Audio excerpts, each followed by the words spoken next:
Hey, what's up, everybody? Welcome to your Monday edition of the Post Up with David Grubb right here on Boot Crew Media. I, of course, am your host, David Grubb. I hope you had a great weekend. Another hot day here in New Orleans. I hope it's a little cooler. If you are not in the city today, I hope it's a little cooler for you, or you're inside and staying cool there. The big news on this Monday, the New Orleans Pelicans have signed free agent small forward Jalen McDaniels. The terms of that contract have not yet been released. In 6 NBA seasons with the Hornets, Sixers, Raptors, and Wizards, McDaniels averaged 6.7 points and 3.3 rebounds per game, 1.2 assists for his career, shooting just under 45% from the floor, but only 32% from three-point range. Brought to the Pelicans, I think, for his defensive versatility at 6'9", long wingspan. The older brother of Minnesota Timberwolves forward Jaylen McDaniels. He gives you athleticism, gives you some versatility, able to play the big three and a small ball four potentially at that 6'9" height. In a very crowded now wing position. If you look at the small forward position, Trey Murphy, your likely starter, but also knowing that Herb Jones, Zion Williamson, and Saddiq Bey will all log minutes at that small forward position. Certainly Micah Peavy as well, who we'll talk about in a little bit.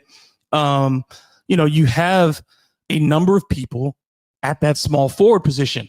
If this is addition at the power forward position, again, Zion Williamson there, and then adding into, you don't have a lot of size at the power forward, but I don't know if you can play Jalen McDaniels at the power forward at 6'9", 205. Again, a small ball potentially but you would have thought that the Pelicans either would have brought in, again, experience at the power forward position or at the backup point guard position. You get neither of those with this signing. But what you do get is another player familiar with Troy Weaver in McDaniels, who spent last season with the Washington Wizards. Only played 4 games for the Wizards, so not a very active player. His last season was the 22-23-24 season, where he played 50 games for the Raptors. And for the Raptors, he only averaged just under 11 minutes per game. His biggest season as a starter would go back to his experience with the Charlotte Hornets, where he started 21 games for the Hornets in 22-23 and averaged 10.6 points per game for them, but still only shot 32% from three. So you don't get a lot of shooting. You're not getting a ball handler. You're not getting a creator at that small forward position. I think this is just for the versatility that he could potentially bring to the roster. And again, a player familiar with Troy Weaver. I get it. I get that Weaver and Dumars want players that they already are familiar with, but are the Pelicans overlooking other potential signings around the league instead of just going for these reclamation projects? Certainly, you have to take some risk. There are players that you look for as undiscovered jewels in the NBA. Distressed assets, guys who had a bunch of potential and maybe got sidetracked by being on the wrong team, having the wrong injury at the wrong time, whatever. And those reclamation projects are certainly possible. We've seen it before. Guys who were out of the league who came back and did great things. I don't know if this is that guy. I think that there were other players out there that the Pelicans maybe waited too long on. I don't think they're going to pay a lot of money, certainly for someone who barely played a season ago. His contract was for about, I believe, around $4 million. So we'll see what that is, what they are paying him. And we know the Pelicans had roughly $3.8 million between where they were salary-wise and the apron. We know that they weren't going to go into that. So I think that certainly this deal is probably a league minimum contract for Jalen McDaniels. What's your thought? Let me know below on what you think of the signing of Jalen McDaniels. If you think he's going to be a contributor, if you think this is just a signing, if it's just adding a body for training camp or those kind of purposes. Do you think this is a guy who makes the rotation? He's been a below average player throughout his career as far as contributing to things, whether it's winning, whether it's offensive production, his defensive production. It has not been great. He hasn't played on great teams, except for his 1 year in Philly, but he only played 24 games with the 76ers, so didn't really experience a lot of winning with there. But overall, again, for his career, he's been a net negative player, and some of those have been consistently poor seasons for him. So we shall see if it's a matter of circumstance or if he's just not a great player? We're going to find out. He did reach the playoffs again in 2022-23. Shot 33% from 3 in 8 games, played 102 minutes in that postseason. All right, as the Pelicans try to level up in talent, there is certainly a disconnect around the United States about where the Pelicans rate talent-wise. If you ask the experts, they say the Pelicans are in the bottom 3 of the Western Conference power rankings as they sit right now. If you look at 2K and its ratings of the New Orleans Pelicans, they are somewhere in what they have listed as a tier 2 team. They are not at the worst. They're in this wide middle of teams. And I think as we've talked throughout this offseason, one of the things I've tried to emphasize is that I do think the Pelicans are in what I call the Western Conference's wide middle. There are no truly bad teams in the West outside of what I think the Utah Jazz will be this season. And certainly when you look at teams like the Utah Jazz are going to be really bad. I think the Suns are going to be bad. And but beyond that, in the West, there are no really horrible teams.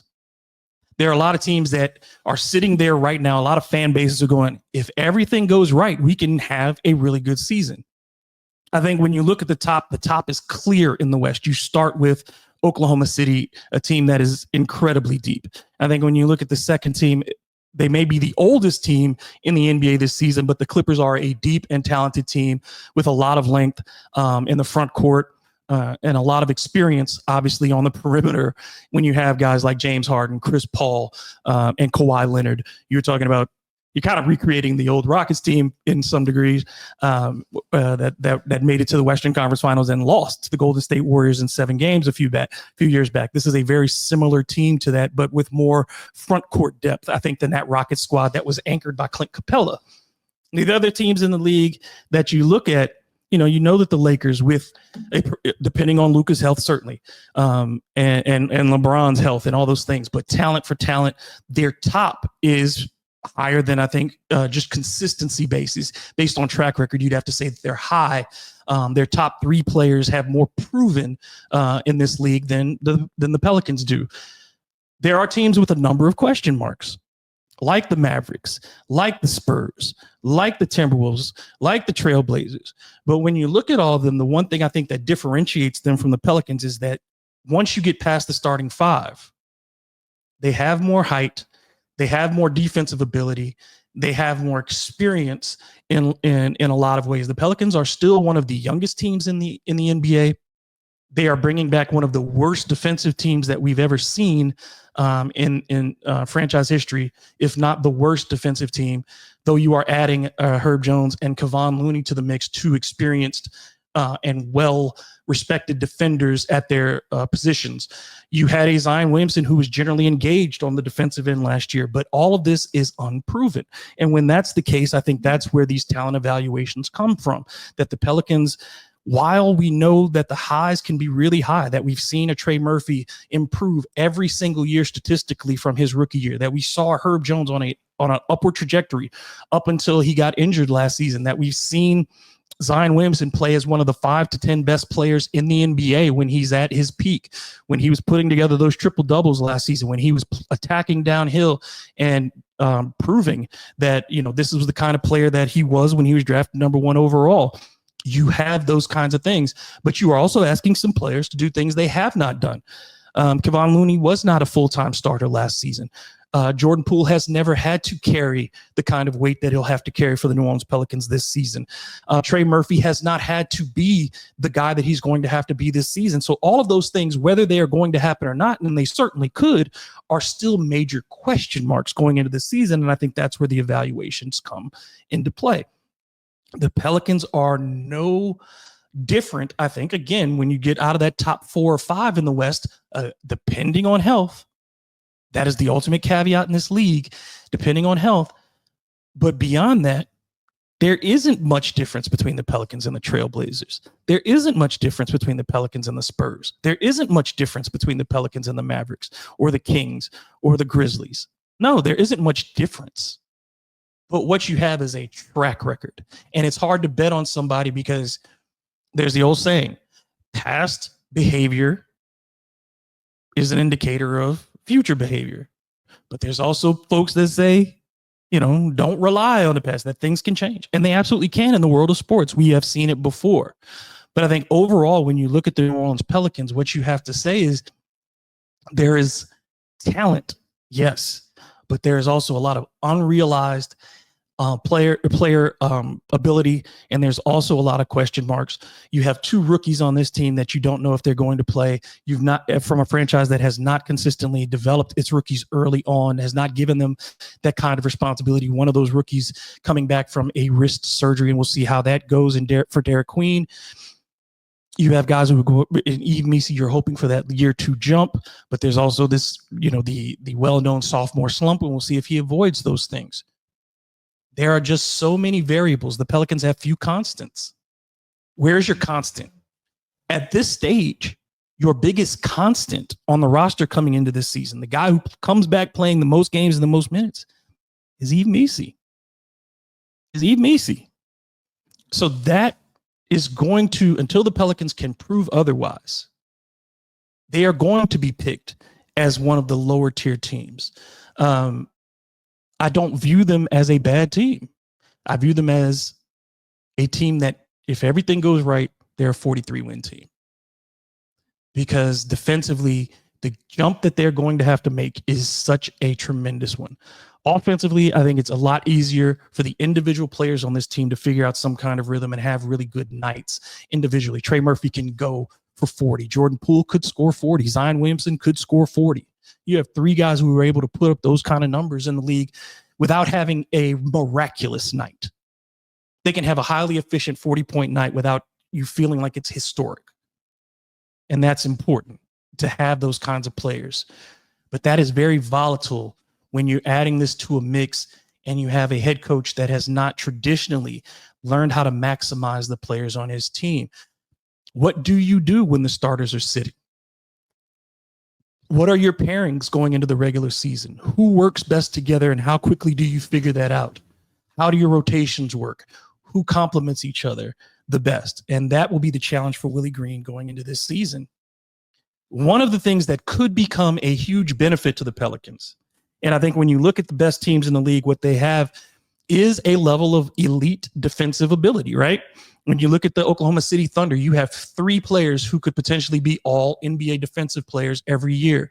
In Shea, in Lou Dort, 4, in Jalen Williams, who made the all-defensive team, and in Chet Holmgren. You have 4 players who could make the all-defensive team. That's important. As great as they are offensively, we saw what they do, generating turnovers, being able to block shots at the rim and contest, being able to close possessions on the defensive glass with Hartenstein, with Jalen Williams, the other Jalen Williams who comes off the bench, with Chet Holmgren. All those guys attack the glass and seal off possessions so that they can run in the other direction. That kind of ability is started because of their tremendous focus on the defensive end. When you think about the Celtics in their championship run, Jason Tatum, an all-NBA defender. Jaylen Brown, an all-NBA defender. Derek White, an all-NBA defender. Kristaps Porzingis, a guy who made all defensive teams before he got injured and still was a major part of those defensive groups. Drew Holiday, obviously an all-NBA defender. That's not an accident that those teams win. The Indiana Pacers, Andrew Nembhard was a very quality defender for that team. The Pacers are not a great defensive team, but you saw how that they have those kinds of players on the perimeter. And I think the Pelicans could be potentially building a really elite wing defense with Herb Jones and potentially Micah Peavy. And when I think about those 2 guys, 2 different approaches. Herb Jones, lengthy, live, a slender build, long arms, one of the best perimeter defenders. And I've viewed Herb Jones as a free safety. I think I view Herb Jones like an Ed Reed. And the ability to cover all over the court, to correct problems, to go from the paint and block 3-pointers on the perimeter, the reaction, the anticipation, that's free safety quality stuff. That's the ability to make things happen in multiple ways. When I look at Peavy, you look at him as a cornerback, the kind of guy who stays and dogs an offensive player, frustrates him one-on-one, and can do those things with his physicality, his own reach, and his ability to push a guy off his spot. Those could be two very complementary defenders. But the biggest thing for them is, can they play together and give you the offensive production that you need? Herb Jones, if he can get back to his pursuit of a 50-40-90 that he had 2 seasons ago, certainly can do that. Micah Peavy improved his offensive game tremendously in his final year at Georgetown. If you continue to get that and you can play those two guys together, where do you fit them in the long term? Because if Peavy's, let's say, playing the 2 and Herb is the 3, is that a second unit dominant type defense? For your second unit, yeah, you can lead with those guys, but they've got to be able to knock down those shots. Peavy in particular is going to have to learn to be able to put the ball on the floor consistently in the NBA, because I think that's going to be his strength because of his physical build. He has that ability to get to the paint and finish with that size. He's going to have to do that consistently. He's going to, when the ball swings to him, he's going to have to make those quick reactions, either catch it and shoot, put it on the floor, immediately take the 1 to 2 dribbles and go straight at the rim, or move the ball quickly onto the next man.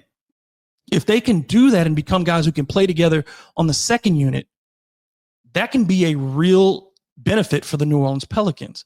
But right now, I think the concern would be, could you play them together because of what their offensive limitations might be?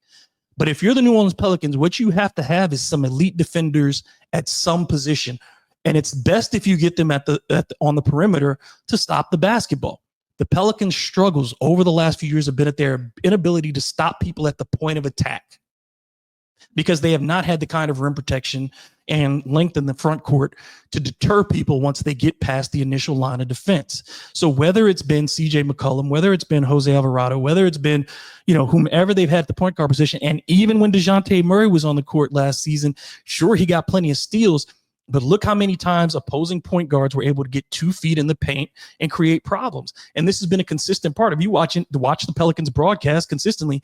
Antonio Daniels talks about this almost every game. You've got to stop people from getting touches in the paint, because what does it do? It collapses your defense and it forces people out of position. So either teams are getting wide open shots on 3, or they're getting cuts to the basket for easy baskets, or when they do shoot, you're out of position to get to get defensive rebounds. They're able to get second chance points, which have been a consistent problem for the New Orleans Pelicans in the Willie Green era, allowing those second chance points to teams. So for the Pelicans, getting some elite production on the perimeter defensively, generating more steals is going to be vital for them this season. We've talked about this all summer. When the Pelicans are at their best, it's when they're in transition. Every one of their players is best suited to play in transition. Kevon Looney's played in up-tempo offenses his entire career. Yves Missi was at his best in transition last season. Carlo Matkovic is at his best in transition. Zion Williamson is at his best. This team has to be one of the fastest teams in the league. And the best way to do that, and from high school on, every coach that you ever talk to will tell you, you can't run if you can't defend. If you don't rebound, if you don't defend, you can't run. And I think if Peavy and Jones can become those kind of Dobermans on the perimeter and force teams to have some fear when they're bringing the basketball up court, to be the kind of guys, in particular, I think Peavy could be that 94-foot, problem for guys defensively, where he picks up them as soon as they get the ball on the court and dogs a defender from one end of the court to an offensive player from one end of the court to the other. The Pelicans don't really have that guy. And what you're seeing is teams are understanding that you need that kind of player defensively. You're seeing more of that kind of pressure for 94 feet. Teams are picking that up because they know how important it is in this league now to generate the turnovers. It's more important than ever. And that's what makes the Oklahoma City Thunder the best team in the NBA right now. And that's what the Houston Rockets try to do. Dominate you physically on the perimeter first and foremost. And all of the rest flows from that. We'll see how it goes, but I really do have some high hopes for that duo of Micah Peavy and Herb Jones. More schedule reactions. As you look around, the Pelicans have been rated to have one of the most difficult schedules in the league. And I mean, in the NBA, I think schedule ratings are much less important than they are in other leagues. Everybody in the West is going to play the same teams, every year. You're going to play the West. You're going to play 2 times against the East. When and where, I don't think it matters, other than, are you healthy when those games occur? And that's always the biggest question. every year we have this thing where after the All-Star break, people talk about what the strength of schedule is and how the Pelicans may have the softest or the strongest schedule after the break. But we've seen whether it's been an easy schedule, there have been times when they haven't lived up to it. There's been a more difficult second half schedule, and we've seen them make surges late in the season. Twice we've seen the Pelicans put together late season surges in order to assert their position after having a mid-season swoon of sorts, where they, have a longer losing streak. It's happened multiple times. The teams don't change. It's going to be difficult. The Western Conference is incredibly deep. And even with the worst teams, the Pelicans have struggled against the Utah Jazz. The Pelicans have struggled against the Portland Trail Blazers. Yes, they've had individual success against teams like the Los Angeles Clippers or the Sacramento Kings. They've had those successes. But what other teams in the West have they been consistently able to beat on a year-to-year basis?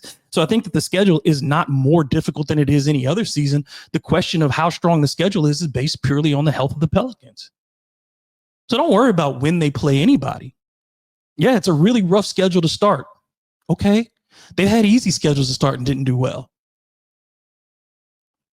They've never been better than 5-5 under Willie Green in the last 4 years to start the season in the first 10 games. So and those schedules have been of varying quality. Some of them have had longer home stands. Some of them had longer road stands. What's been the biggest factor in that? The health of the team at the time. The health of the team at the time. They were given a really easy schedule last year. Everything changed because of health. Everything changed because of health. So that's what's going to be for this team this year. So don't worry about when they play. Don't worry about and it's way too early to be looking towards what the last quarter of the season may be, the last 20 games or so. This could be a very different team even by that point. You could have a different coach. You could have different players because of the trade deadline. You could have guys who are moving on, whatever. So I think it's the most important part of the schedule is the part to look forward to early. I mean, I think the other matchups that people look at when they look at, teams that you're playing in, what are the 10 biggest games on the calendar this season?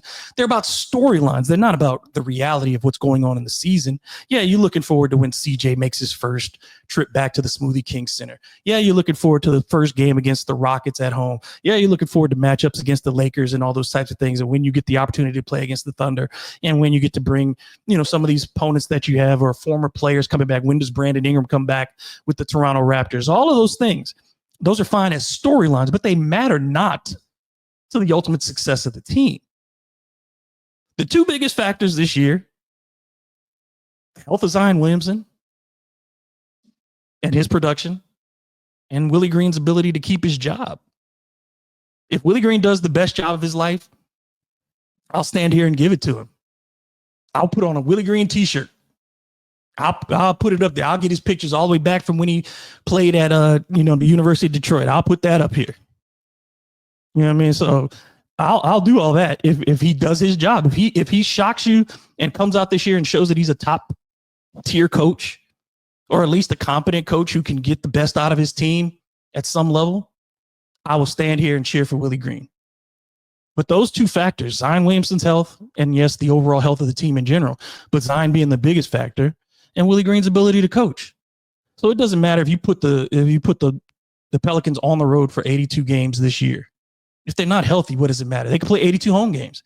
If they're not healthy, it doesn't matter. They could have no back-to-backs. They could be driven in luxury to the next destination and given a week between games. It doesn't matter if they're not healthy. So don't worry about the schedule unless you're looking for when you're going to buy your tickets and things like that. Worry about it that way. But when it comes to the strength of schedule, this isn't the NFL where the schedule changes dramatically every year and you only play these divisions. It doesn't work like that. This is Major League Baseball where you got 162 games and you're looking for, softer parts in the schedule. But that's also, really, there's no real strength of schedule there. You're playing 162 games. It's the NBA. There's 82 games. You're going to play the West. You're going to play the East 2 times each. It is what it is. And I think the Pelicans have to go out and prove what kind of team they are based on the talent they put on the floor and who's healthy and what kind of style of basketball that they eventually discover for themselves and the identity that they bring to the floor. All right, that's going to do it for today's show. Go ahead and hit me with your comments below, your questions as well. So when we come back tomorrow, we can answer some of those maybe. I appreciate you for tuning in. Make sure you like, subscribe, hit the notification bell as well so you don't miss anything here on Boo Crew Media. We got something for you every day, whether it's Saints coverage, Pelicans coverage, high school football. Check us on social media, all those things that we're covering as we get to the most exciting part of the sports year. So we hope you stick with us for that. In the meantime, you can check me out on social media, Twitter, Instagram, Facebook, Blue Sky, TikTok, any of those, you can find me. Like I said, if you want to see something else, you got questions, whatever, there's something in particular you want me to answer, go ahead and put it in the comments below, and I'll be happy to do that. Until the next time, I'm David Grubb. You're you. This has been The Post Up, and I'll see you tomorrow.